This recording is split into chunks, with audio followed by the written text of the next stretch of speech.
अस्सलामु अलैकुम रहमतुल्लाहि व बरकातुहू। आज का हमारा मौजू कानून वरासत में फ़र्स्ट क्लास वर्सा में शामिल बहनों के बारे में है कि बहनें मतवफ़ी की जायदाद में किन किन सूरतों में अपना कितना कितना हिस्सा वसूल करती हैं।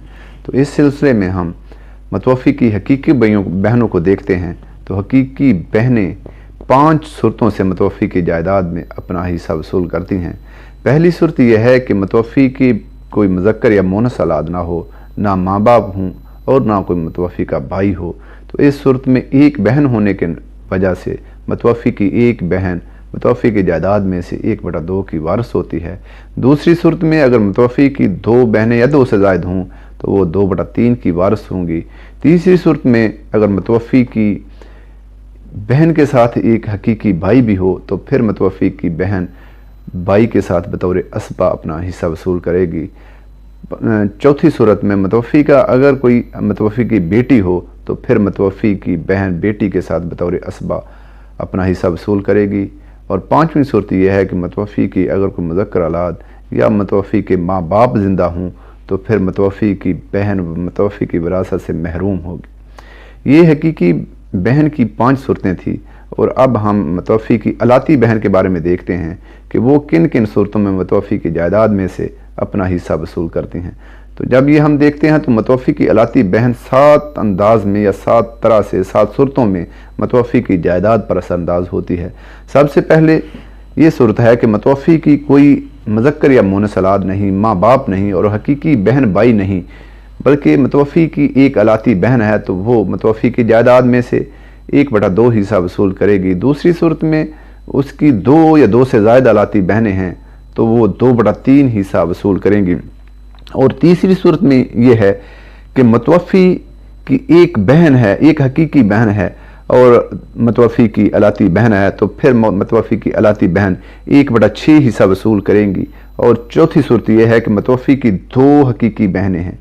जब 2 हकीकी बहनें होंगी तो मतवफ़ी की अलाती बहन महरूम हो जाएगी। और 5वीं सूरत यह है कि मतवफ़ी का कोई हकीकी बेटा बेटी या माँ बाप या हकीकी भाई ना हो बल्कि एक अलाती भाई हो। जब अलाती भाई होगा तो उसके साथ मतवफ़ी की बहन बतौर असबा आएगी। और छठी सूरत यह है कि मतवफ़ी की एक बेटी हो तो उसका बेटा उसका माँ बाप या उसका हकीकी बहन भाई मौजूद ना हो तो फिर भी मतवफ़ी की अलाती बहन मतवफ़ी की बेटी के साथ बतौर असबा आएगी। और 7वीं सूरत यह है कि मतवफ़ी की कोई मुज़क्कर औलाद या माँ बाप मौजूद हों या उसके बहन भाई मौजूद हों तो फिर मतवफ़ी की अलाती बहन जायदाद से महरूम होगी।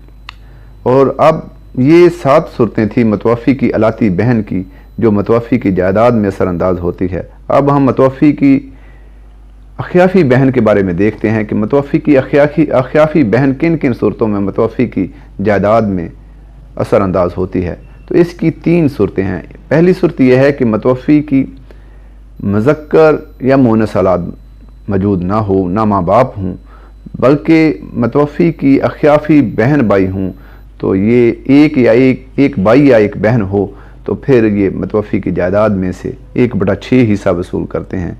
दूसरी सूरत यह है कि मतवफ़ी की ना बहन हो, ना भाई हो, ना बेटे बेटियां हों, ना माँ बाप हों, बल्कि अख़याफ़ी 2 या 2 से ज़्यादा बहन भाई हों तो फिर ये मतवफ़ी की जायदाद में से 1/3 हिस्सा वसूल करते हैं। और तीसरी सूरत यह है कि मतवफ़ी की कोई औलाद हो, माँ बाप हों या हकीकी बहन भाई हों या अलाती बहन भाई हों तो फिर मतवफ़ी की अख़याफ़ी बहन भाई जायदाद से महरूम होते हैं। आज हमने ये मतवफ़ी की बहनों के बारे में विरासत की सूरतें बयान की हैं कि मतवफ़ी की बहनें किन किन सूरतों में कितने कितने हिस्से की वारिस होती हैं और कौन कौन सी बहन कितने कितने हिस्से की वारिस होती है।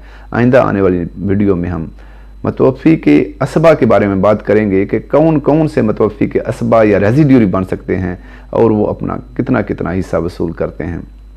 वमा अलैना इल्लल